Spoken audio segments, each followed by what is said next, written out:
If not now, then when?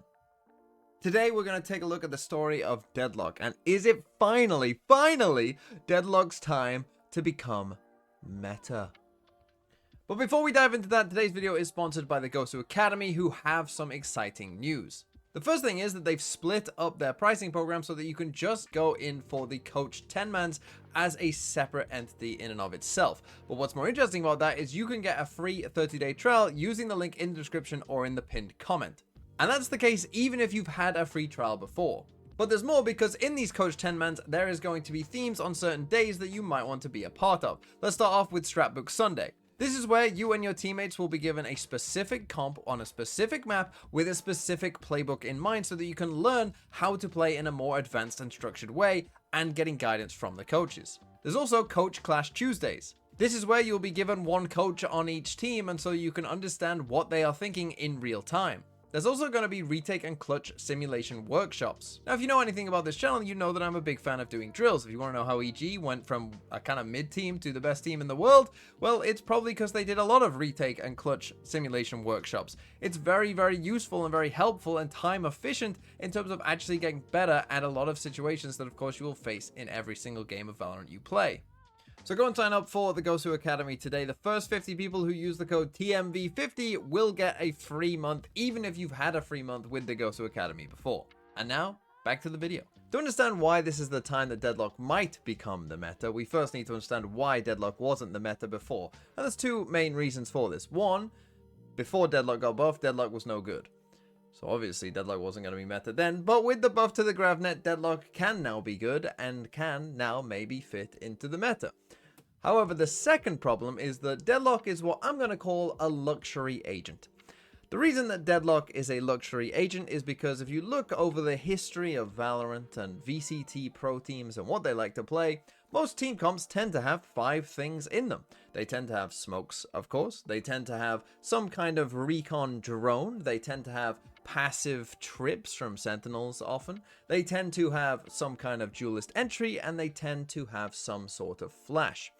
And the thing is, that's 5, and often what you find in a lot of team comps is that those 5 are filled by 5 different agents, and each one of them kind of brings their own little thing of those 5 to each team comp. And that is why double initiator has tended to be, the majority of where this game has played, outside of maybe the Skye meta with double controller, right? Because Skye was able to double as both the recon for the initiator and the flashes as well, and that allowed you to play at the time a lot of Viper.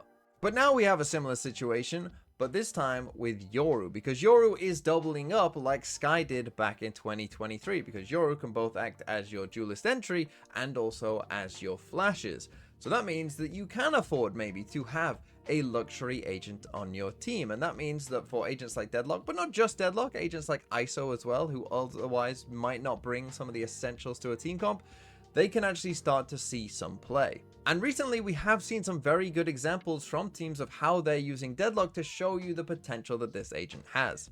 So we're going to take a look at 2 games today. We're going to take a look at Gen.G versus Talon first, and then we're going to take a look at BBL versus Team Liquid. Now, in this Talon versus Gen.G game, what Talon are playing is this double sentinel with the Yoru, right? So you're playing Cypher Deadlock here with the Yoru, Teo of course, and Omen.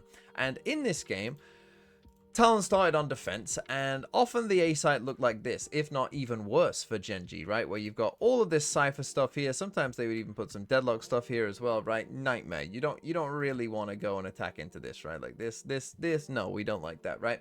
And often what would that have is Omen and Deadlock here, kind of leaning towards C, and that would make it pretty tough to come towards C as well, right? Because we might get a wall in here, which they did quite often, Talon, and you try and go here, you got Omen paranoid, you got Gravnet, it's not a good time, right? So what ended up happening a lot is that Gen.G were like, okay, well, B is probably the weakest site, so let's just go to B and see how that goes. But as you're about to see now, I'm about to show you just a collage of clips of Talon absolutely destroying Gen.G when they decided to go to B. Creating a bit of space, TP up over the top here for Karan. Now it's situated at back site. Plant to come through. Ult's still a world away here for both squads. Don't have to worry about those in the post plant quite just yet. Primi trying to open up a little bit of space here, but Ash is going to be taken down. Salvo's over on the site, able to go ahead and get a catch. Not sure if it was, grab combo. Yeah. Yeah, Cruz had it. You can see there on the assist.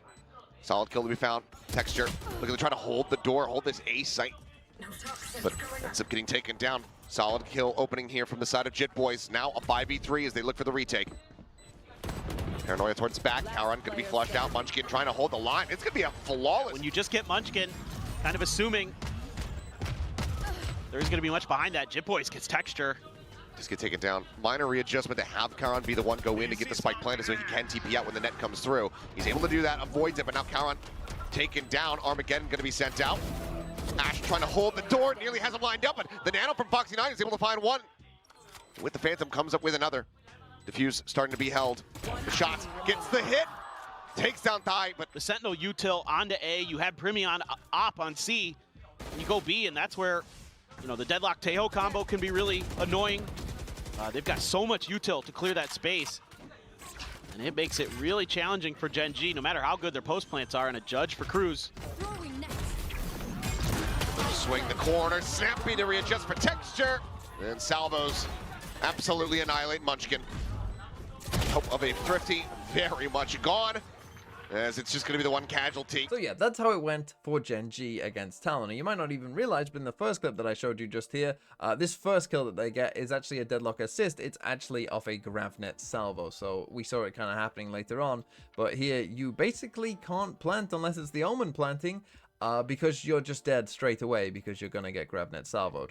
So yeah, they kind of forced the Omen to farm some ult orbs as well. But another thing that you can do as well is what happened before the second clip that I showed you. This actually happened where, because we've got this wall in garage here, it allows us to do this very aggressive walk up C and get super aggressive whilst that wall is up, because we know that they can't be in garage, and get that kill. And the Yoru is here and eventually TPs away, but you just assume, you just imagine, right, that you've got to worry about Yoru aggro on one side of the map. You've got to worry about, running into Cypher trips and Deadlock stuff, and just, they could be aggroing anywhere as well. And then you have to deal with this B retake. Like, when you look at the map here for Gen.G, it doesn't look so good. But now let's go to our second game, which is BBL versus Team Liquid. And BBL are playing a very interesting comp. They are playing Sage and Deadlock together. Now, they actually aren't playing Yoru, and I would say that, because of the comp that they played, they did struggle on attack side somewhat, because when you look at this comp in terms of what you can do on attack side, essentially they just had to pick a site and run it down, right? They don't have any drone.